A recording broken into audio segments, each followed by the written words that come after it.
A lot on social media is that statement. I want to look like I know what I'm doing, but in reality, I'm building the parachute after I jumped out of the plane. You know, for me, it was a massive transformation of who I wanted to be, who I wanted to show up. Yeah. And that changed everything for me. This is a life experience. And some people may laugh hearing this. Oh, you just threw an event or conference, and he's over here saying it changed who he was and his life and his future. It did. Yeah. Wholeheartedly. And I had to work through a lot of things, and I'm still working through some of those things. But where I PTSD. From the business capital of the world, the Big Apple, New York, Middle Tennessee, it says here. Sounds riveting. Yep. This is the Mostly Middle Tennessee Business Podcast, a podcast about Middle Tennessee business owners and professionals. Mostly. That's right. Mostly because sometimes we get people from California. Go figure, because we got the entire state of California moving into the Middle Tennessee area, it seems. With that being said, welcome, people. Big shout out to my buddy Matt Wilson with the Mostly Marketing Podcast for offering the voiceover. A lot of people ask me, well, you're a voiceover guy. How come you don't do your own intro? Because it's weird. Me on a recording introducing myself, I've done that before, and it was weird, trust me. This is the Mostly Middle Tennessee Business Podcast, where we have real conversations with business owners, professionals, and entrepreneurs, mostly around the Middle Tennessee area. It is a video and audio podcast. Check us out at MMTBP.com. You'll be able to find all the links there, as well as a way to apply to be on the show if you know somebody or if you yourself want to join us. Fill it out. Let us know. I'm your host, Jim McCarthy with JimMcCarthyVoiceovers.com. And today, this is going to be another reprisal guest. I think this is the third time he's been on, the first time on this iteration of the podcast, previously known as the What's Your Problem podcast. But in this general series, this will be the third appearance. He's almost halfway to the 5 Timers Club. And what we're going to be talking about is extreme vulnerability.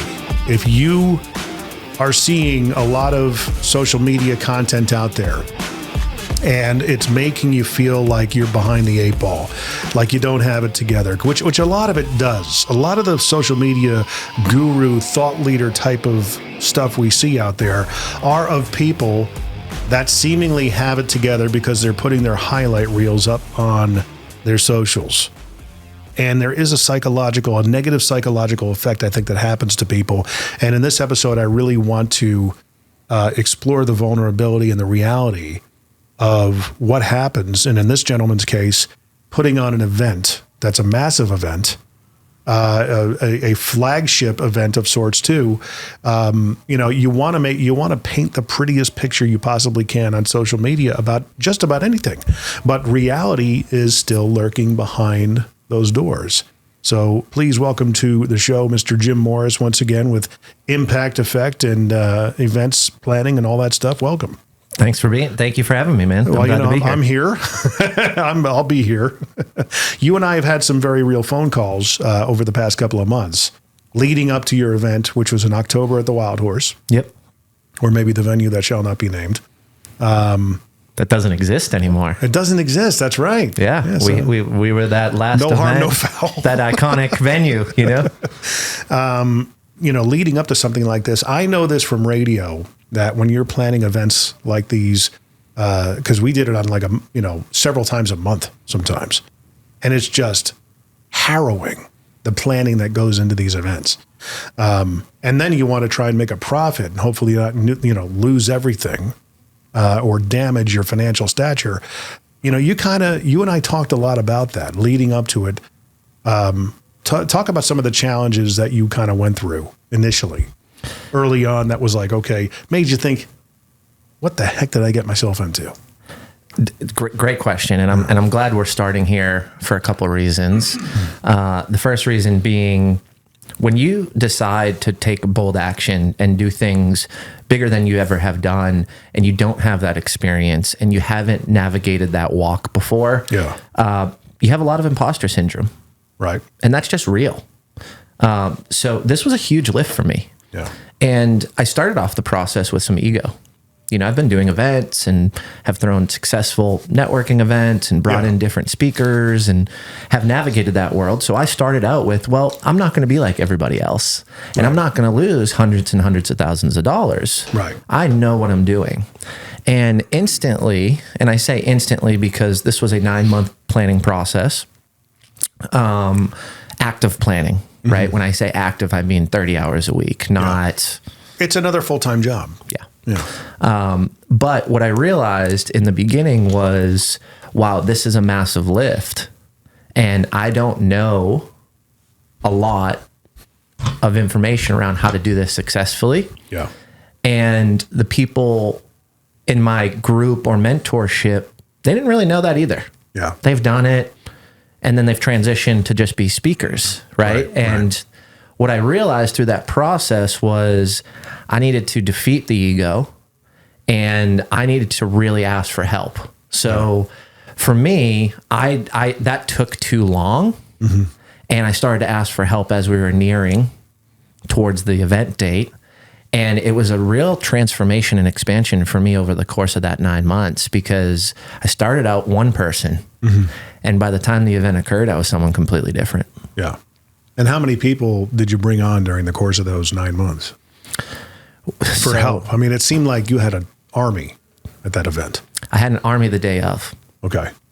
I have a director of operations who was with me throughout the whole process, but really focusing on the logistics in the day of. Yeah. So at the event, I mean, the feedback was amazing. The experience, the greeting, the information, all of it was awesome. But leading up to it was an absolute fucking disaster, man. Like, I messed up in so many ways, and I was a terrible leader at points, and I didn't know what I was doing and was acting like I did. And that's not great when you're trying to create human connection amongst a team of people helping you. So how does that feel saying that? I tried to act like I was, I mean, a lot, you see, again, a lot on social media is that statement. I want to look like I know what I'm doing, but in reality, I'm building the parachute after I jumped out of the plane. You know, for me, it was a massive transformation of who I wanted to be, who I wanted to show up. Yeah. And that changed everything for me. This is a life experience. And some people may laugh hearing this. Oh, you just threw an event or conference, and he's over here saying it changed who he was and his life and his future. It did. Yeah. Wholeheartedly. And I had to work through a lot of things, and I'm still working through some of those things. But where I started... PTSD? Well, the cool thing about PTSD is I know what I shouldn't do now. Yeah. I know where the mistakes are. There was a lot of them. There was tons of gaps, and it really pushed me to become better. It pushed me to realize that some broken relationships along the way, people who were with me, people who wanted to be a part of this, people who were my friends, why those relationships became broken, it was because of me. Right? I had a lot of stress, and I was acting like an asshole. Right. And I wasn't supporting, and I was criticizing people that couldn't do it as fast or the way I wanted, but there was no true leadership from me. Right. It all came back to Jim Morris, and Jim Morris not being the leader he knew he should have been, he knew he was capable of, and who he wanted to be. And to go through that and actually fall on that sword and own that was a massive transformation for me as a human. Hey, Middle Tennessee electricians, handy women and men, and just those of you needing better commercial LED lighting solutions. Yeah, I know, there's so many of you. I have to tell you, there's another option than just the big orange and blue box stores now. Try j2lighting.com. At j2lighting.com, we have the latest technology in all types of commercial LED lighting, from UFO high base, drawers, area lights, and shoeboxes, right on down to a slimline wall pack that doesn't look like a fist coming off the wall like most other wall packs do. You get what I'm saying, right? Many of our fixtures are wattage and color temperature selectable, which means you have more control over the brightness and appearance in your dark spaces. Check us out at j2lighting.com for a great local source for your commercial LED lighting ideas, even full color light show dreams. Yeah, totally. That's the letter J and number 2 lighting.com. j2lighting.com. So you said in the beginning of planning this thing, you wanted it to be, look what I can do. It's all about Jim in the beginning. Right. Yeah, it was all about me. You know, because a lot of these conventions, these events, that you see out there, and there's just a plethora of them these days. We're almost over-inspired and over-motivated and over-evented at this point with so many people that are putting on events. Your zig to everyone's zag was a true impact experience. Like was that the impetus to the motivation in the beginning, or did that kind of reveal itself halfway through? It revealed itself. Really? Yeah. Okay. This started off with, how can I make myself look good? Right. And then I realized that I have a skill set, I have a network, and I have an opportunity to make real change. So you basically had I always make this analysis of two different personalities, strong personalities that are out there, dominant in the business thought leader, scheme of things, the realm. You've got your Grant Cardone, who's very transactional, but with 50 years behind him of mileage, he's developed a lot of relationships because just how he is. You're going to attract a certain kind of audience. Yeah. I'm one of them. I like his stuff. On the other side of that, you got the Vaynerchuk, which his is all long game legacy. He is all about, I'm putting stuff out to help people purely. I get the accolades by happenstance. It's a side effect. The star of the show is the content, is the value, is how can I help you with this stuff? You went from like a Cardone situation to a strong Vaynerchuk. I couldn't agree more. Is that the case? That was the learning process for me. And once I realized that this was never about me, right, and my calling is to impact others and bring people together and shield them from the bullshit content and the BS rah entertainment side of this industry to the truth and the facts and, actionable items. I mean, that's why we did, in our workbook, we had it broken out to 3 action items from each speaker. That's why we had speakers speak for 20 minutes, because we didn't want them to sit there and tell a story of how great they were for 20 minutes and then 10 minutes of actual education. Right.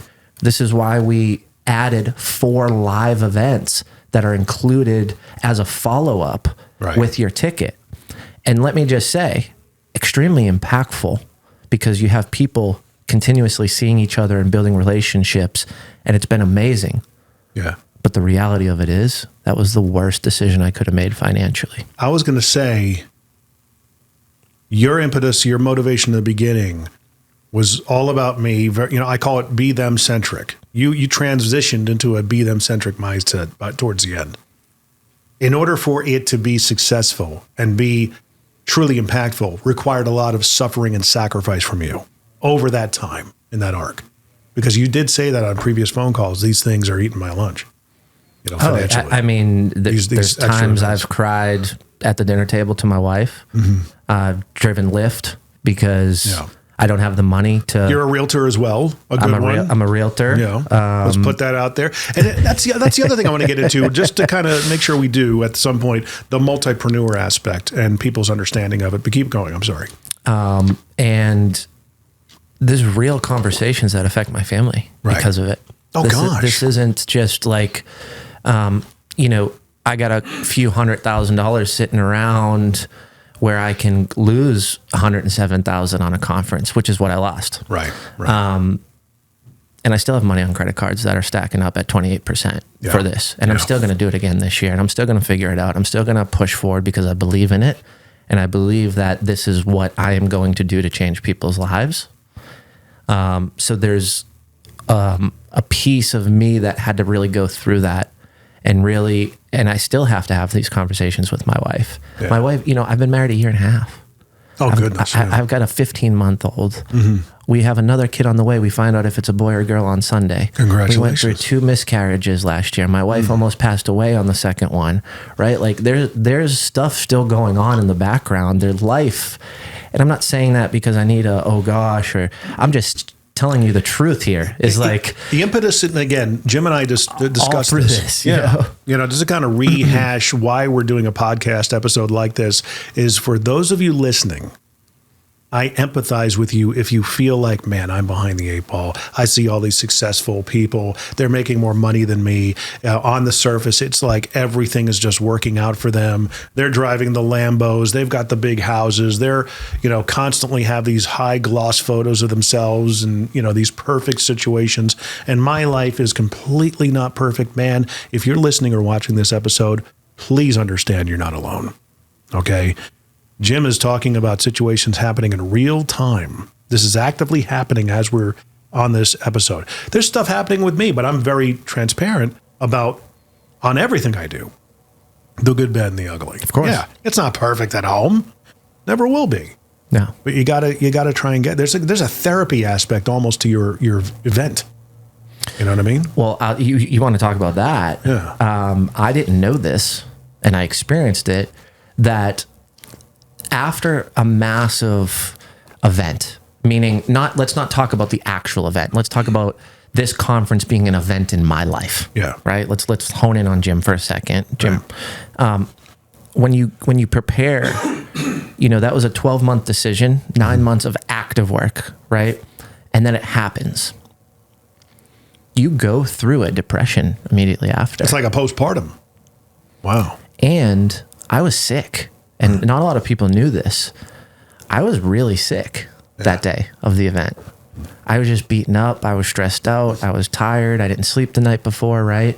Like if you noticed, I was drinking it looked like muddy water in one drink. And then it looked like there was salt or something in the other one because I was trying to hydrate and stay affluent. But that day after and those couple days after, man, those were some dark times. Mm-hmm.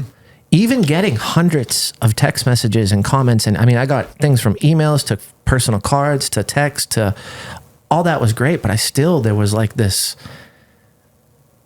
post-event depression. And then as I reached out to other people, and luckily human connection, people who have done it before and I had relationships with, people actually reached out to me and was like, pick up your phone. Yeah.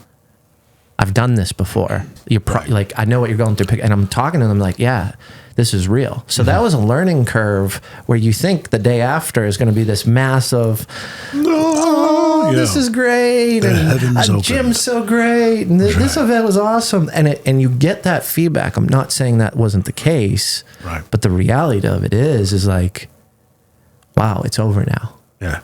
It's like leading up to Christmas. Now I got to pay for the presents. Yeah. And then you have things where you don't negotiate appropriately and you get charged thousands of dollars by the venue afterwards and this and that and decisions that I didn't even make that I had to pay for. And, there's frustration with that. And there's, of course, a couple people that complain. We have 2 people complain out of 256. That was amazing. Yeah. But those 2 people hurt me more than they could even imagine in that moment, in that time. Right. And I couldn't get off of it for weeks. And it was stuff as stupid as someone who didn't pay for a ticket that I gifted because they cried on the phone and said they needed this to change their life. And I paid for their ticket. And they still complained that lunch didn't come with it and they had to buy their own lunch. Oh, wow. Right. So even how ridiculous that is. Yeah. The reason why I'm sharing this isn't to point fingers at that person or to call them out. The reason why I'm sharing this is because something as stupid as that sounds to you in today's moment, as stupid as it sounds to me in today's moment, had so much negative impact on me in that 48 hours after that event, after the big show is over, that contraction comes in. The credit card bills come in. Yeah. The invoices come in. I had to call one of our speakers and say, I can't have you come back. I can't pay the rest of your bill. Yeah. This is a really tough conversation. It's really embarrassing. I really like you. You're connected to so many people that I want to be connected to. And I have to have this conversation that I can't have you back because I can't pay for you to get here. Wow. That sucks. That sucks. Yeah. That is 2 days of stress to have a 20-minute phone call. Oh, gosh, yeah. Because it's embarrassing. Yeah. Not fun delivering bad news. And it's the thing that kills me in that moment is I'm a man of my word, and financially I can't do it. Yeah. I just can't. I don't have the money. And it's actually worse if I did do it because then I'm saying I'm going to do it, and I wouldn't be able to pay you. Right. Right. So that's tough, man. That's my character. Right. I say I'm going to do, and that's my character with these post live events. right? We're in April. This is the last one that's included with the conference last year. Dude, you know how many people told me to cancel this? Jim, you don't have the money. Jim, you're struggling. Jim, you don't have the location. I'm like, I'm a man of my word. I got to do this. Right. You know, Right. And luckily, more recently, we just found a partner who has allowed us to not charge us for the space. Oh, beautiful. So this month we actually, it's not a massive fee for me. Right. You know, still food and stuff, and you know, flying speakers in and paying some ops people and checking. Right. There's still a cost to this event. Yeah. But luckily, we've had a partner allow us to use the space. So it's like, I still needed to do that because it was important, because I told everybody I would. Yeah. That's hard, man. That's hard when you don't have the money and you got an event in 20 days and you don't have a location and you don't have money to pay for it. Right. Last month, we couldn't serve food. I didn't have money. Yeah. That Wow. sucked for me because I knew people were hungry and people were like, oh, is there food? I'm hungry. Like, that sucked. In those situations, though, you know, just like even like if I knew that you didn't have the finances to provide a meal, I wish you would have reached out to me. I'm like, well, crap, I'll buy it. I'll sponsor the lunch. Well, I think too is when you've got, to be honest with you, when you didn't have a location, Right. lunch came 5th on the priority list. Sure, yeah. You got And a place like, to do it. Yeah. I mean, I found a location 11 days before the event. Oh, wow. We still had 64 people show up. But I mean, out of how many were deserving of those, or you know, bought into it, and you had to fulfill a certain amount of tickets that bought that level? Were there people that just didn't take you up on it, or you know, even though they bought that level of ticket for the event, they got the after the breakout seat? Oh yeah. I mean, we had 157 people have access to that. The most we've had is 70 show up to the first event. Right. Well, that's not bad, I guess. So it's not terrible, but I mean, it's the reality of it's a metric. life. Yeah, it's not. You got to look at it with logic, I guess, and figure out how you can make it better the second year around if you intend to do that kind of a offering this time around. Well, I like the concept and the idea. Yeah. Financially, it was extremely stupid. Yeah. I didn't have the money going into it, and I had 4 events I had to do with a negative 107. You were thinking a portion of the ticket sales would pay for that. I had 15,000 allocated. Right. In a budget, right? Like I'm not an idiot. I know how to run a business. I know how to run a P&L. I know how to run a forecast and a budget. We just didn't hit the numbers. Right. Well, there was a lot of lessons to be learned for that. You know? And it's, you know, I commend you for wanting to do it again. It's like, you know, how much into pain are you? Well, it's funny. I had a mentor years ago be like, I think you're just a glutton for punishment. Right. Which is the story of an entrepreneur for the first 5-10 years. Here's the difference. Yeah. Even after that. I'm not just a glutton for punishment. I'm the crusader who's going to do something extremely difficult that everybody says you're crazy for doing. Right. And this is part of it. And I don't have it figured out. And it's not the best it's going to be. But what I can tell you is I'm just getting started. Right. I learned a lot of lessons. And honestly, if I didn't lose that much money, I think I may still have a level of arrogance. I may still have a level of ego. I may still have a level of bullshit factor. Yeah. Yeah. Right? What if it was just 5 or 10? Right. Would I even be honest about it? I don't know. Right. I'm not in that situation today. So, and quite honestly, I was telling my wife this, like, I've never had to worry about paying for a meal since I was 16 years old. I've never, and this sounds arrogant, but I've never actually said, oh, that's $80 for dinner. Oh, let's not come back, or we got to make some changes financially. So what this has done is allowed me to have a level of humbleness, and it's allowed me to respect money more. Right? Yeah, and then you throw in some investments that didn't hit that I thought would save me. Right. Right? I lost $100,000 on a real estate deal January 1st. That was supposed to go through. It's going to lawyers. Oh gosh. Right? That would have took the $107,000 right off the credit card. This is the epitome of what the previous podcast was known as. What's your problem? About it's always something, but you have a lot of somethings going on. And I'd rather have more problems and show up and play the game than to not take the at bat. Say that again real quick. I'd rather have more problems and show up and play the game than to not actually even take the at bat. I got you. Does that make sense? I think so. I'd rather show up and create more problems for myself than to not show up at all. Right. Like, I'd rather do the hard things and learn absolutely. And fail. And it's part of it. But a lot of people out there, like I said, and keep on reiterating for the purpose of this episode, is to make sure other business owners, professionals, entrepreneurs out there that are seeing the facade, are seeing the veneer on social media, the perfection, how everybody seems to have it together. It's okay to not have it together. It's part of it. It's going to be tough. There are going to be tough decisions. You're going to make bad decisions. My 2022 was a rough year, massively rough. Had the, dare I say, get in conflict with somebody to come to an end result that, allowed me to move on with life. A divorce of sorts. Yeah, of course. And it's at that level when there's a lot of that commitment. I'm grateful for the strength that I had in that situation, because I tell people that if it were 10 years prior and I had to do the same kind of thing, it would have crushed me. But I know how that feels. It also helps when you have the truth on your side and your conviction is strong. The pain is the legal bills. And then having that end game and then result of, okay, I know what the goal is going to be out of all this. We're aiming for that, but it still sucked.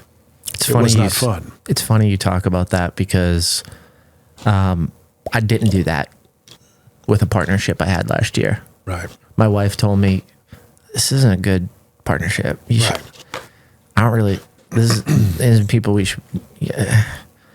And I ignored it because I had so much going on and had so much falling apart that I just didn't want to ruffle those feathers.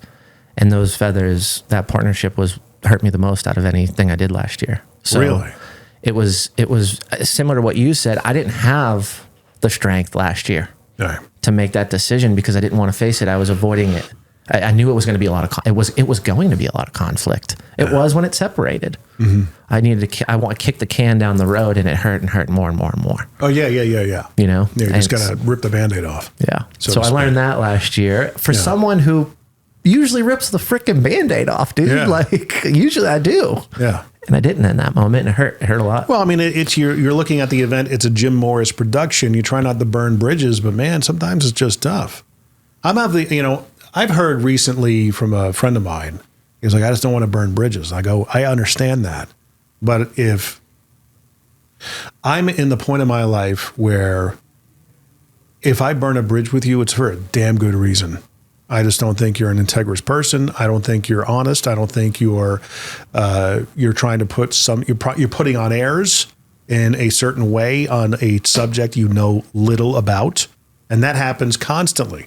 I mean, I saw a post the other day from a financial guy who I know just got his license like 2 months ago. And he's putting out content like he's been doing it for 20 years. Like, dude, you have to earn this. Most realtors post houses that aren't theirs. You think they sell 20, 30 million. Right. And I look them up and they sell 3 houses a year. Just stop. People know. They're going to pick up on that. Yeah. The BS meters are so highly attuned these days. And I honestly think there's a rising tide of people who are craving this kind of topic, this kind of subject matter. If you're gonna have real in front of your name, then you better freaking be real. The good, bad, and the ugly. Okay, I want to hear it all. I didn't feel like waking up today because I just wanted to stay in bed. I'm tired. Oh yeah, I'm exhausted. Okay, I know there are guys out there that would shame me because I'm not up at 4 a.m, which is bad for you, by the way. I've had Dr. Bajoy John on the podcast, and he's like, yeah, all these guys are saying that, wake up at 4, they're going to kill themselves because you're building up sleep debt. He's a sleep doctor. He says, go to bed at 10, wake up at 6. That's the natural way to do it. Yeah. And he's out there talking about it, raising those, you got to, like my business partner previous, when we were talking before we did this podcast, so much information out there being given that damages businesses. It does, 100%. Yeah. And people buy into it now, and then when they stop paying for it, they see the real suffering. The motivation behind it. Because it's not working. Right. So So, I mean, even killing culture is not helping them. Killing company cultures. Company cultures. Right. Like, I got to say it 5 more times because I'm watching it happen. Right. It's just bad information that it's the steak. The steak isn't as good, and the sizzle's being presented like you're getting a filet mignon. But what you're really getting is, flank steak. Yeah. Moving into the other topic of like even the speaker lineup that you got some heavy hitters that came on early. And even when I was with KXNT in Las Vegas, we put on a big event at the Thomas and Mack Arena in Las Vegas. And Sean Hannity was like the big attraction at the time. We had, some of our talk hosts from the radio station, a couple of B and C listers, those kinds of things. But we put Sean Hannity smack dab in the middle of the day because that was the only time he was able to do it. So what do you think happened? Of course. Big old crowd, and there's no ramp up to the final act. You know what I mean? The headliner. Mm-hmm. The headliner happened to be at noon. And then the rest of the people, like everybody left.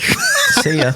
So, I mean, was that an issue as well? Because I know some of the heavyweight names you had at the event went on early, right? Yeah. So it wasn't an issue because what I learned through the process of working with some individuals was that it would have been a bigger problem. Mm-hmm.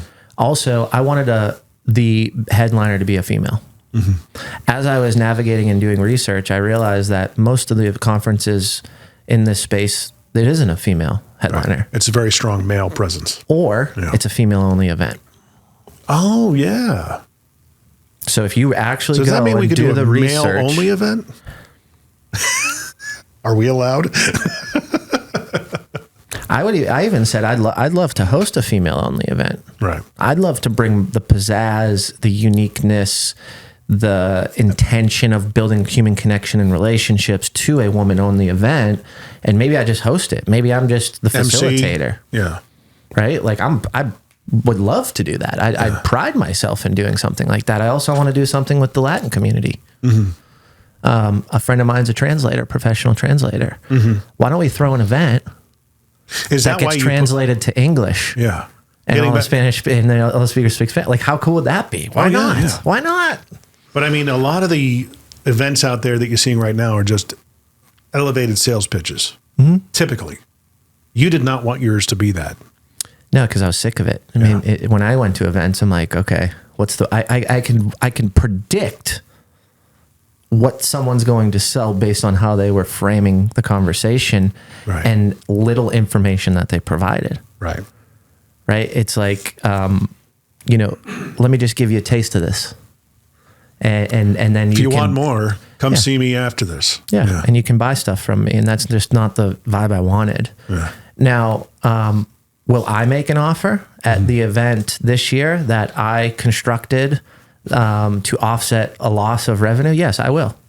Right. But it's not going to be everybody pitching an offer. But those of you hearing this, if you're ever interested in seeing an event in Nashville, then it was my general first. I've been to events like these in the past, but it's been a while, and this is kind of the reintroduction for me to see how the event goes. I thought it was world class. Thank you. I think it deserved, a full house. But a first year event's tough you went big. I should have picked a venue with 900 seats. Yeah, but you there's an element of, I'm going to screw it. Let's commit go, to baby. it and fill the seats as best as I can. If I chose a venue with 75 seats, right, I wouldn't have had 256 people there. It would have looked jammed, wall to wall people. Back to our conversation though. Yeah.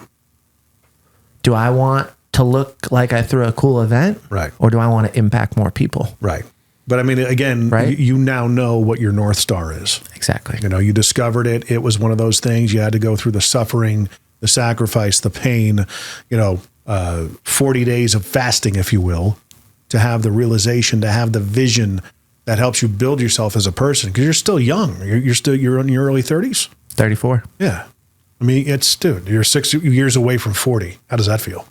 You hear it put that way. Screw you, Jim. I just had a friend, one of my guys who works for me, he turned 25 yesterday, and I said, hey, you're only 15 years away from 40. He goes, Oh my gosh. Yeah, that sounds awful. Thank you for framing it that way. Oh God. So, a lot of those things, like what I think a lot of people go through transitionary periods from 37 to 43, because it's the end. It's a transitioning of a season in life in general. You are kind of accelerating that. You're hitting it early. And I think your 20s are for finding out who you are. Your 30s are, you better know who you are by that point. I think you've done that, because for me, I didn't really know who I was until I was 38, 39. I would say 33, what happened to me at age 33, it was the start to that transition. Right. And I've worked on myself more than I ever have in the last 2 years, right, or a year and a half. Mm-hmm. And I've purposefully wanted to accelerate that. Right. Like I started thinking about death. I started thinking about legacy. I started thinking about what I'd be remembered as. I started thinking about what I want to be known as far as not Jim being so great, mm-hmm, but Jim helped X, Y, and Z. Are people going to show up at your funeral? That's the big question, With me, But not because it makes me feel better looking right down, if that's what you think would happen. But and this is what I'm getting excited because I'm so passionate about this, because I've heard it: legacy, death, funeral. Yeah. But 80% of what I've heard in those conversations are around the fact of it's for me. Right. And I want people to be there because I've impacted them and their life has changed so much that they feel obligated to show a level of respect. That's right. Not to make me feel good because they're respecting me. It's for me to feel good that I actually showed up for them. Right. I actually had a connection with them. I actually helped them to the point where they took time out of their day, mm-hmm, just to be like, hey man, it was cool to know you and thanks for whatever. And again, reiterating the motivation for this topic, it brings me to another subject or another point of, I always feel like I'm the guy checking on people. If you pop into my head randomly, you're getting a phone call from me. There's a reason why you popped into my head. And that was our last phone call. You were on my mind so strongly that day. I'm like, I just got to call him. And you were like, thank you. Because I was like, sometimes just asking the question in a genuine way, not as a salutation. How are you? Listen to how it's said. How are you? Ask that question that way. Let the other person know I am genuinely interested in hearing how you are, no matter how good it is or how bad it is. Yep. You need to talk about something, and I'm here for you. No strings attached, no ulterior motive, nothing. It's the best gift you can give to someone. That's free. I wish it happened for me more because it's like, I need that sometimes. So it's funny you're bringing this up. And I don't think you're aware of this, actually. I don't think we talked about this on the phone. February's event. Mm-hmm. I had a speaker. I was flying in from Utah. We made a connection. Brad Draper, my buddy who flew in, he had a TED Talk the next day after he came to my event. Mm-hmm. So I love Brad and just so grateful for that friendship. But he introduced me to this gentleman. I was going to speak at his conference this year in Utah. We had a great conversation. He was coming down here. He tried to take his life right before my event, and he actually couldn't speak. Really? Yeah, and he survived. Mm-hmm. And he's got a kid and a wife, and they found him, and really just bad stuff, right? Yeah. And Brad, my friend, who introduced me to that person, because I was calling him, I'm like, I have a bad feeling. Like, did he die? Yeah. Brad was like, well, the reason why he's not answering is because this. And I'm like, oh God. Wow. Brad said something to me that changed my entire life in that moment. He said, hey, Jim, I'm going to call you and I'm going to check in because you're a strong person and Dusky was a strong person. And sometimes the strong people don't get checked in on because they're strong for so many other people. Right. And that just reminded me of you, not on that complexity level, but like, you're a strong person. You have a strong mind. You have a strong willpower. You have a strong personality. You're a go-getter. You make stuff happen. You're reputable. That. You're a community member. You show up. People know you. I was on a call before this. You came up on it with random people I didn't even know. Right. sometimes you need to get checked in on. Totally. And you're doing it for me, so now I want to reciprocate it for you. Well, I appreciate that. And it's, to be mindful of those kinds of things. Honestly, I'm going through a season now where I feel utterly worthless. I don't feel like I bring any value. I mean, all my ideas, I always call it old man brain. My father had a problem not with speech, but stammering when he spoke going into his 50s. And I always picked up on it when I worked with him because he would struggle to find words. He would, instead of taking a beat and not saying anything, he would, stammer just till he could find the word. I'm aware of that, but I'm also noticing that starting to get more and more prevalent in my life. You even see me kind of struggling with it now. And I don't know why that is. I just need to train my brain to slow down, take your time, gather your thoughts. With that being said, I was a rock star at 10, 15 years ago, having good creative ideas. And I believe that creativity begets more creativity and ideas and stuff. With what I'm doing, I feel like I got nothing here. I'm going through the motions every single day, but finding the inspiration, the aha moment, and even when you get that aha moment, the fire in your gut to say, okay, let's go get it done. It's so lacking right now, and that's the reality of my life, as fathers, as men. Is that showing up everywhere or just business? I think, in all different areas of my life. My kids are teenagers. What do I know? That's kind of where I was going is what else is happening around the atmosphere, Influence on other people's lives feels like it's diminishing. I feel like, there's kind of things being taken away. My wife and I are basically, she's a very strong person too and is there for a lot of other people. We recently just basically had to not cut off some friends, but we would see, we would hang out with them. And it's like we thought we were an integral part of their circle. But then, you don't hang out for a couple of weekends, but you see the pictures come up on social media where they're out without you, hanging out with the same people. And you're like, this is torturous for me.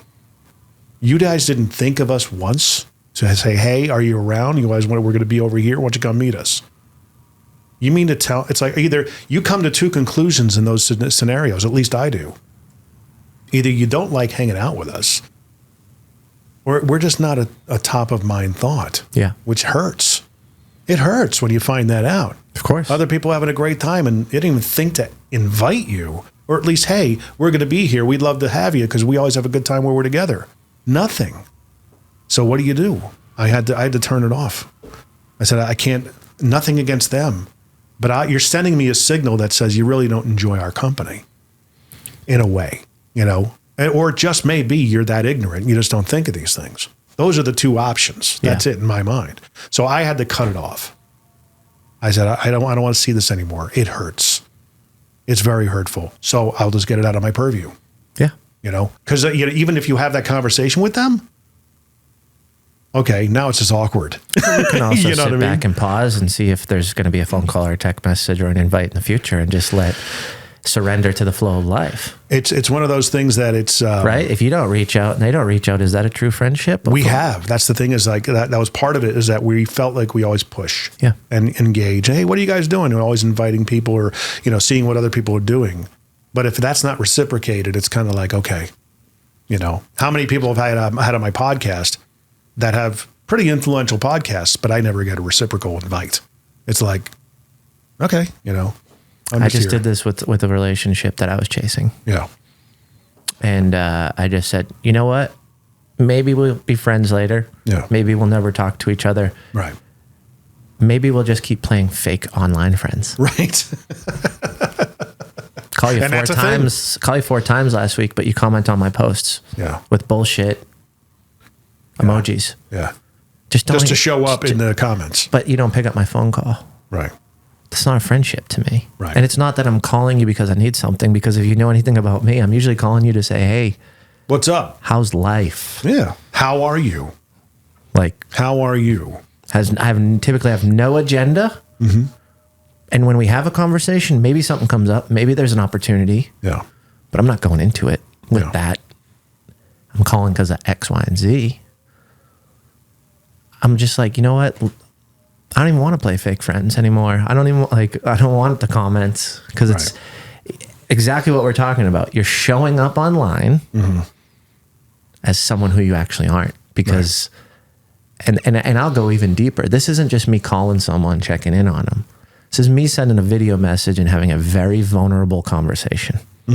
This is me saying that, I'm really impressed in who you are as a human, and I want to spend more time with you. Right.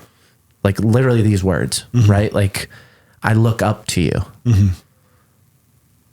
And then nothing and nothing and nothing. Well, that's not, I don't want to be tolerated by you. Right. I want to have human connection. I'm not going to go someplace where I'm just, that's why I said even bringing it up with somebody and addressing it. I said, it's a catch-22. You cannot address this without there being collateral damage, because now they're going to feel obligated. Well, we got to reach out to them. Otherwise they're going to get butthurt. And it's like, I understand how it sounds. It sounds like we're butthurt, but it's like, this has been a constant theme throughout our lives. Well, you are butthurt. I am. You are hurt. Yeah. Why wouldn't you be? We could call it butthurt, or we can just call it my feelings are hurt. Right. Like, which is when you get into the conversation of thought, I'm more of I care about what you think. I really don't care how you feel. That's a concept.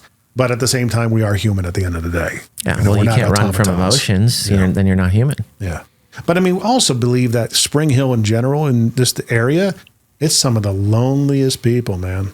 There's a lot. Why do you say that? It extends back to when I went to church, and those people, as long as you were in that safe area, I could relate to you. They didn't want to generally be Christ-like and address the people who were skeptics, who didn't really care for church. They wanted to hang out with each other, And I was the oddball out. My wife's not. She's a believer, but she's not. She's not a church person. So I took the kids because I needed to go, and I got something out of it. Of course. And I was that guy. And well, where's your wife? And she's at home. Well, we need to get her to go, or you need to go, or you need to reach out. Okay, which is the tough part, because that ain't easy. Yeah. To somebody who you already realize doesn't have this in common with you. So we are called to engage those people. Go engage her. Okay. I'm bringing my kids. I'm doing the best I can. Of course. I need help. And that whole component was lacking. Yeah. And it was like, even just sometimes people aren't just meant to be in your lives, And it might be a God thing. Hey, if you stayed in this relationship, it would just be more damaging to you. So, and I pulled you out. I can relate to that. Yeah. And sometimes what we think we want isn't what we need. And in those moments, you think the world's going to end, and then 3 months later, you realize it was the best thing that could have ever happened to you. I'm at the age where I don't think the world's going to end. It will move on. At a certain age, you can think that. But once you go a couple of times around the block, you realize, no, I could see the window's closing and another one's going to open, And at least gratitude is at least my wife and I have each other. We are our best friends. Of course. Going on 23 years married. Congratulations. Knock on wood. I mean, everything still goes great. But it is truly, I guess 23 years. Hold on real quick. Let's just celebrate that, dude. I don't know. 23 years in September. I'm coming up on 2, and I'm like, man, this has been a lot, I'm grateful and thankful, and I love my wife, and she's awesome, but it's been a lot. 23, man. Let's go. Yeah. 23. Congrats. You just get up and you do it every day. You commit to each other. But it's the positive in this thing, as we addressed before we went live or started recording, the spin on this is making sure, I guess, that you are checking on people. If somebody pops into your head, it's for a reason. You need to hear from somebody who's genuinely checking on them, okay? Because there are a lot more people out there. If this resonated with you as a topic, you're not alone. That's the positive, okay? There's a lot more people that are in the same boat. There are a lot of influencers, thought leaders that are only out for themselves to make it look like they're controversial, to make it they're doing all these things that get attention online. And sometimes they're controversial in the sense that they make you feel badly about what you're doing. Yeah. Okay. You're not doing it right. You're not fast enough. You don't have the muscles. You don't have, you're too fat. I put myself out there like this. I shouldn't be growing hair, but I am. Okay. Because my wife was just like, I'm kind of tired of the bald look. I want to say, okay, that's fine. I know I'm, sparse in the back. Maybe someday I'll correct it and be completely transparent about that too. Yeah, I got plugs put in because I wanted to feel better about my head, Totally losing weight at the moment. And it's one of those things that you look at and just put it out there and admit that it's okay. Well, I think I'm working on it. The biggest thing, Jim, that I think we struggle with is we all anticipate that we have to give vulnerability at 100%. Right. If we just went into conversations and we're seeking a true connection and building a relationship, and if we went into that and we had 20% vulnerability, we just shared 20% more than we would typically share to a stranger. Yeah. That will open up a conversation for true connection to happen. Totally. And then what starts to happen is that person starts to get vulnerable. Right. Now you have a conversation of two people navigating through an honest, truthful reality related to how they're feeling and the emotions around what's occurred, what's happened, or what is going to occur or happen. Yeah. And I think that's the key is just open up 15 to 20% more, be a little bit 15, 20% more real and honest. Yeah. And then that's going to create a beautiful connection and it's something beautiful happening where we can go back and forth. And then maybe that 20%, because the comfortability in that conversation gets to 50, to 60, to 70, to 80. If you actually look at the art of human connection and how relationships developed, is the vulnerability continues to enhance once you know them more, once you like them more, and once you trust them more. And everybody talks about know, like, and trust, but no one understands the level of vulnerability that's at play for that to occur. Think about them as vulnerability filters. Yeah. If there's a series of filters that are like in the lens of a camera, so to speak, start removing those filters one at a time. Yeah. 1 week, 1 month, whatever. Move in the right direction. I got two ideas that came up from that concept. One is the one I told you about on the phone call that inspired this episode and what we wanted to tackle here was the last day I worked for somebody was in March 2016. And I started my, quote, entrepreneurial journey in that first day of March. But what I did was sitting in a parking lot in the McDonald's, was get on my phone and record a video and say, I got fired yesterday. Here's what my plan is. I am moving forward with this. It's something I feel it's right. The time is right. I've got my back against a wall. I've got one paycheck to go before we're insolvent, before I'm going to have a real trouble paying my bills.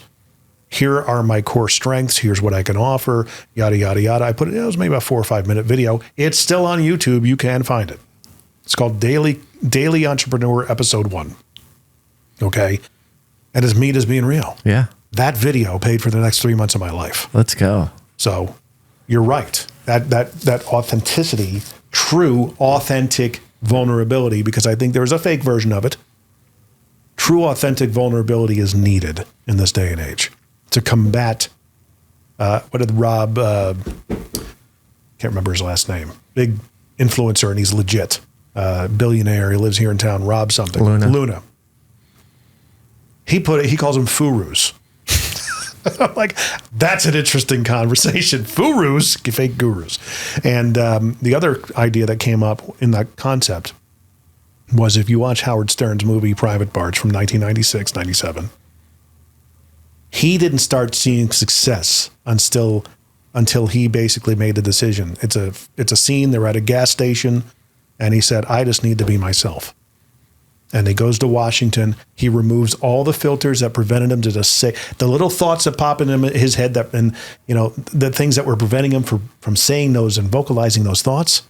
Same kind of thing. Yep. Okay. I can't believe I just said that I'm vulnerable or that I have no value. I feel like I have no value. I didn't have that moment here when I said that because this is what I do. Yeah. I say what's on my mind. Of course. Of course. And that needs to happen more. It does. I want to hear what Cardone struggles with. Yeah. I want to hear, what's the day that you get up, you don't feel like doing this? Well, that's the thing that I think is so hard and why people, these furus or guru, whatever you call it, like they just run through people. Yeah. Transactional. It's all transactional. Cardone's transactional. And it's because they don't want to be vulnerable and they don't actually seek the connection. Right? Like the reason why all my talks are about human connection, the reason why it's so important to me is because it's been a streamline of how I got to where I'm at today, meaning I'm alive, right? Like let's take it to the core of like, you know, I didn't make the best decisions. I didn't run with the best crews. I didn't do the smartest stuff, all that. But there was someone that pulled me out of that based on a relationship. There was someone that advised me. They mentored me. They took action with me. They were bold in what I should do, what I shouldn't do throughout the process of my life. And like, that's so important to have that human connection. And that's why I want to talk about human connection and relationships. And I don't want to be what these people, these gurus or furus are, because we need it more than ever. Like no one wants a transactional experience, let alone, I don't want to be the person that you work with me or you have me speak at your event or we do a workshop on leadership or culture, whatever it is that you're hiring me to do. I don't want it to be transactional. I want you to be a raving fan. And I want you to talk positively because I hope to have a connection with you and a true relationship. And I want lifetime clients, not because of the dollar, because the relationship. And if it's a lifetime client, then there's mutual value being exchanged. Right? Like that's what I seek and that's what I want. And that's why I'm talking and repositioning my brand around relationships, because I've experienced the other side. I didn't want that. That's gross. That's yucky. That's icky. And like, some people live there and they're okay with it, you know, and they reap the rewards and everything. Gabe Sedlak on the episode he was on recently, probably about 3 months ago, he said the money that some of these guys are making is going to come back and ask, like I'm trying to think of how he put it. The responsibility is going to be elevated in a way. The gravity and the weight of that money you've made in that manner of speaking is going to have a consequence. Essentially is what he said it much better than I'm saying now. No, it makes sense. I mean, and it dawned on me just now, for those of you who do check in on me, because there are people who do, I'm probably just, I do that. I check in on you. I actually will put something out on LinkedIn. That's just the top of the moment, spur of the moment thought that I put out there off the top of my head, and I'll write it all out. And it sounds on the surface like ornery or angry. And I try to put act 1, 2, and 3 in my posts, and have a solution and a positive spin on it. But mainly it's just like, it's like Peter Griffin being on the news for this segment called what really grinds my gears. And those are the general gist of my posts. Of course. But a lot of people reach out. Are you okay? I saw what you posted today. I mean, yeah, I'm fine. I'm just people care and love you though. It's nice to know. Or you're thinking to myself, it makes you think of how am I coming off? Am I negative or am I being real? Well, I think one, you're a unique gem because you openly talk about things and you openly have that position. Yeah. But two, I think even someone like you who talks about things like that, still, there may be some flair there. Yeah. There may be something deeper there. Well, there's definitely emotion behind it. Yeah. And that could affect you in ways your subconscious knows that that your conscious doesn't, right? Yeah. And do you go through the progression of questions when someone reaches out, okay, did that come off, bad or angry? And the next question is, do I really care at this point in life? We're not supposed to care what other people think. If this is what I think, this is how I conduct myself, as long as I'm growing. If it attracts people that think that are like-minded and like-hearted, that's your tribe. Yeah. And that's something that I always kind of think about is, do you need to care what other people think? True. And here's the other aspect, which is a fun social media nugget. If you happen to speak up in a post on LinkedIn or on Instagram, and you're contrary to the topic that they're trying to put out there, the concept, and you do it in a truthful way, tactful, you're not trying to be a troll. Some people label you as being a hater if you have a contrary thought. Which is the opposition of the country we live in. And, but even the thought leadership space, somebody, actually it was Rob Luna, where I got that concept of furu from. He said, sometimes your haters are good. And I'm like, that's an interesting topic. And I read through the post, which is something I typically don't do. he's a guy who's speaking it real, in my opinion. And Yeah, he's gonna I'd tell love you to how it have him is. on. Yeah. He's speaking at Brian Truman's conference in May. Oh, okay. Yeah, I did see maybe that on the... we'll go to that together or something. And Sure. There's another one that... talk to Rob. Rob is...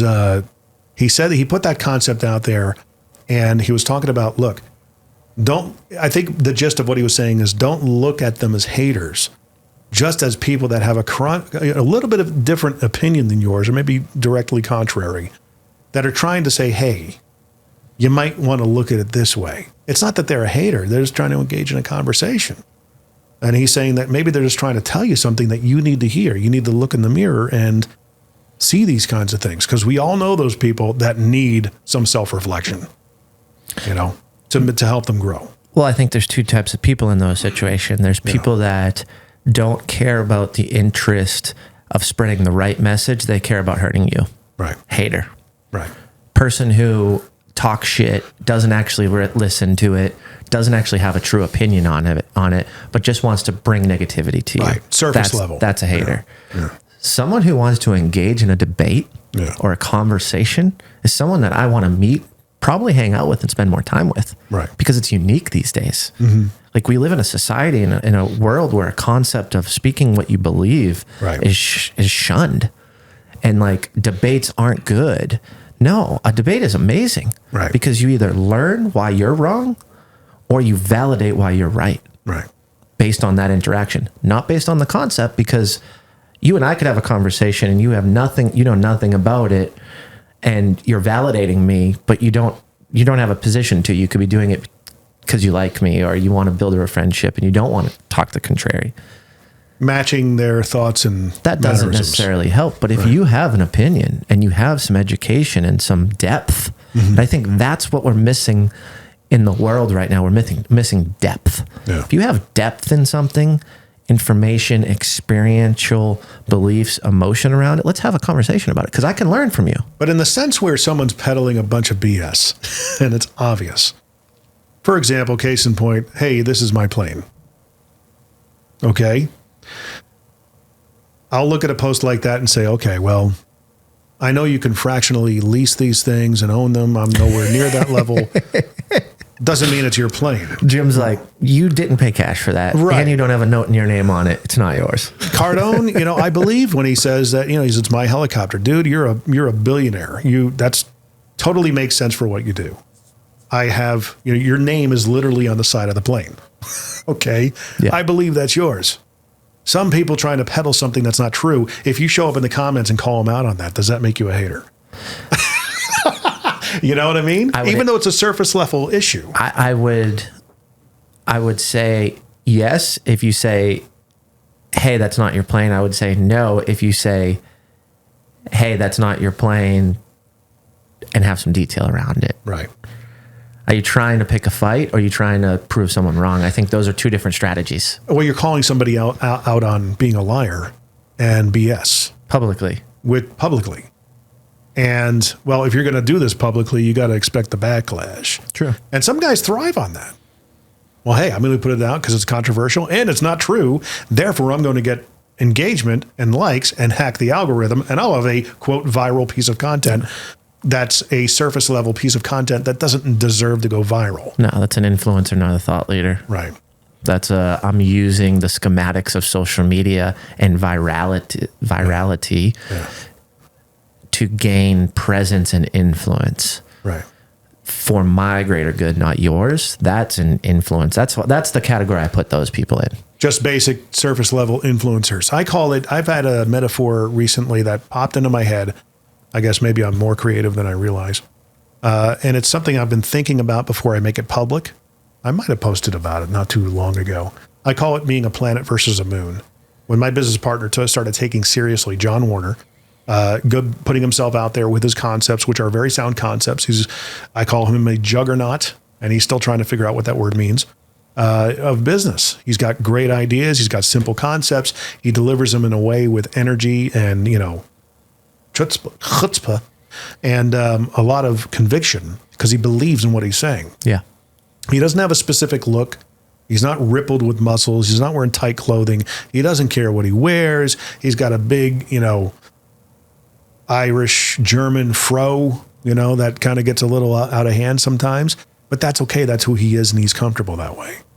I call him, and I said, everything that you're talking, he says, I don't want to do this to make me famous.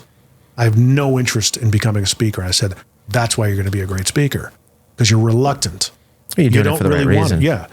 It's the stuff that falls out of your mouth. That's the star, not you. If people had that kind of disposition, that perspective, put the I want to be famous, a famous speaker that gets paid a lot of money to its side. What's the star of the actual show? It's the value proponent, component of it. Take all that you just said and run me through 9 months of throwing a conference is what I like. So, it took me 9 months, but I mean, that was what I learned was, well, I'm doing this all for the wrong reason. Right. And once I figured that out, man, everything started flowing. Right. Yeah, so let's talk about the event coming up. It's again in October. September. Correct? September. Okay. September 18th, downtown Nashville, Impact Effect 24. It's going to be called Leadership Launch, and it's going to be a unique conference. I have not experienced anything like this. I'm not saying there isn't anything like this, but the underlying concept is an interactive experiential conference. Interactive experiential conference. So what the hell does that mean? That means that a speaker, in most conferences, a speaker gets up there and they speak to you. Yeah. The speaker speaks. They talk at you. Yeah. And then you leave with a notebook full of information. And to combat that last year is why we did the follow-up events. Because I didn't want people just to leave with an overload of information, do nothing. Right. So we brought back speakers to dive deeper, Q&A sessions. What's your problem today? How can we solve it in real time? What's the information you use that you need a re-up on or to hear it a different way, right? Like that was trying to solve that problem. Right. Well, we talked about it earlier. 172 people are invited to those events. The most we've had was 70, right? So that didn't work at the level that I wanted it to work. I wanted to impact people more, give them another resource, all of those 172. I think that is something that's not out the gate yet. I think you need to still keep that as a value add to the conference. So I got a value add for it, right? Yeah. So instead, I want you to come to the conference and work on your business at the conference. So a speaker will get up for 10 or 15 minutes, frame their message, talk about what they're going to talk about, who they are, give an intro to it, and then we work on that, and it's an experience that's facilitated with everybody in the conference. Almost like a Q&A session in a way? More so like, here's a concept, here's what's helped me change my business. Now we're going to go do it. And I'm going to walk around and work through with every single person and facilitate this exercise to enhance your business. And you can do it now with the opportunity to ask questions and engage and go back and forth. Right. This isn't supposed to be, if we're really trying to help people, this isn't supposed to be, hey, I'm Jim Morris, I'm a speaker. This is what is great. This is what has helped me. And you should go do it too. It needs to be, buy my book. Hey, this is Jim Morris. This is what I've learned. Now let's go do this together for the next 30 minutes so you can actually have something that's progressed your business and enhanced it in real time in the moment. That's different, buddy. That's different. Now you asked about the follow-up. Yeah. The follow-up's important too. Yeah. But the lesson that I learned cost me $18,000 to have live events. So what we're going to do is we're going to do virtual. Okay. It's a lower that makes more sense. Cost to me. Yeah. It's less risk, but I'm not completely 86ing and throwing away the follow-up strategy. You can have the follow-up lives maybe on a quarterly basis in the following year, not like where they're packed together, month to month to month, but maybe on a quarterly basis. So there's a little bit less cost exposure for you, but also, selling it now that people have experienced it. True. They're your champions. They know what to expect. Now they can, hopefully become flaming ambassadors for you. Spread the word of what this really, how this really helped me. True. Next time he has it, there might be a little bit more of a premium cost to the ticket because, hey, I got to pay for this stuff, and that's the way to kind of go about it. This isn't cheap. Well, the feedback too was like, what, like people they were like, we get to come back for free 4 times in live events. And you're flying the speakers in. Yeah. Like, People didn't believe it. Yeah.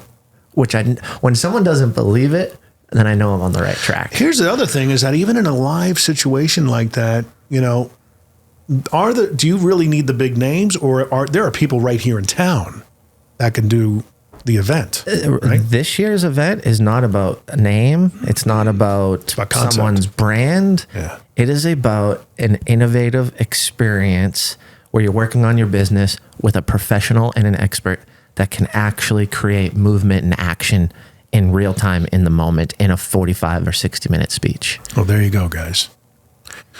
You gotta, I mean, when do you start selling tickets for this thing? Early summer, late mid-summer? So we'll do a pre-launch April 23rd, so in a couple weeks from now. Okay. You're going early. Early bird. Yeah. Because here's the thing. The people that are going to sign up, that are in my community, that have gained so much from this, the follow-up events, the conference, they've entered my digital community, they're getting resources. All this was free based on them purchasing the ticket last year. Yeah. Those people are going to buy the ticket. So why would I want to kill the people who already follow and believe and have great experience? Let's do an early bird. Let's take off $400.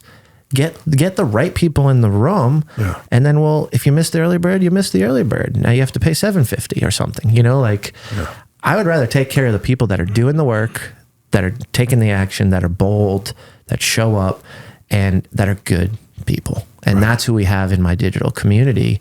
And that's followed this process along the way. And I mean, I was just at an event yesterday and someone's like, it's so amazing because I get to keep seeing the same people. And like, this has changed my life. Yeah. I was on a call right before this where someone said, I wrote on your dream board at the conference that I wanted to get X, Y, and Z. Yeah. And in that call, they shared that they got it and they built relationships and they never would have been in that position if it wasn't for my conference. Right? Like, let's take care of those people that have showed up, that have taken action. Let's get them in and remove this massive fee for those people who are going to take advantage and going to take action on this again. Are you getting like testimonials from them? Yeah. Yes. Endorsements? So we'll have endorsements. We'll have all that stuff on the landing page. And we've got some really cool people who just are just elated. And that was the goal, even if there was one of them. Yeah. You know? I'd love to see even like still pictures of them with the text on the picture of a blurb. Like maybe ask them, hey, if you had to succinctly say an endorsement for Impact Effect in 23, what could you say in 24 to help me get some more interest? Yeah. And do it even you putting yourself up there in a still. I almost ended everything because of this conference. There's a reason why it costs this much. Yeah. Okay. It's not because I'm making gobs of money. No, it's because I really want to do this, you know. And if you're tired of conferences that are you're constantly being sold to, this is your conference. You know, there's a little positioner for you. Totally. So I think at the end of the day, I just want people who are going to do something and not say they're going to do it. And if I can facilitate that, or at least enhance that, or be a little push for someone to continue working on it and growing, that's all I want. Is it impacteffect.com? No. So it's going to be, it's funny you asked this because I'm literally was working on it this week. Right. Impacteffectevent.com. Okay. So I was going with the years, and then I realized that I have to buy a domain every year, and then I have to create SEO around it. It gets expensive with those damn domains, man. What am I doing? Yeah. Impact Event is fine. Impacteffectevent.com is the way to go about it. So we'll put all this information in the description as normal. And as usual, guys listening to this, I've admitted some vulnerable pieces of information myself on this podcast. I didn't realize I was going to talk about how I'm fighting basic vernacular and stammering, which is now like I'm having the moment right now of I can't believe I actually admitted that, but here we are. You know? Vulnerability, baby. Vulnerability, and it's something I'm working Someone's on. going to reach out to you and say, me too, man. That's right. Let's grab a cup of coffee. And stammer together. And it may be something I'm overblowing, who knows? But if you've gotten any value out of this particular episode, and I hope you did, please share it with people that need to hear, look, man, we get where you are. It's not fun sometimes. despite what you see on social media. We understand that there's a real life component going on behind the scenes. You're not alone. Yeah. Right? You're not alone at all. And Okay. there's more people that have gone through something similar, are going through it, or anticipate going through something similar. Right. And I'll give you just a quick little thing. Miscarriages, like we had 2 miscarriages last year. By me being vulnerable, I learned majority of my friends have gone through that, and I didn't know that about them. Right. And now we have a bond and a connection. And when it comes up, it's not sad. It's a different type of conversation because we're open and we're vulnerable. Yeah. So something as common as that, which I think it's like 40-something% at this point, you don't even know about someone you've been friends with 10 years until you go that 10%, 20% vulnerability. Yeah. So Doesn't have to be full. You can just take a couple of steps up the side of the mountain, man. that's it. That's all it takes. So with that being said, make sure that you find and follow Jim. All your information will be in the description. Online, you are The Real Jim Morris. The Real Jim Morris. All those monikers apply to all the different platforms. Again, we'll put all the details in the description. And, if this is something that really resonated with you, again, share, like, subscribe, leave a comment, if you would, on your preferred platform. And follow us at MMTBP.com. That is the Mostly Middle Tennessee Business Podcast, having real conversations with entrepreneurs, business owners, and professionals all around this area. That's what we do. And that's what I love about doing this, is having an episode like this that just cuts through, man. That just puts it all out there. MMTBP.com. Jim, always a pleasure, my friend. Thank you, sir.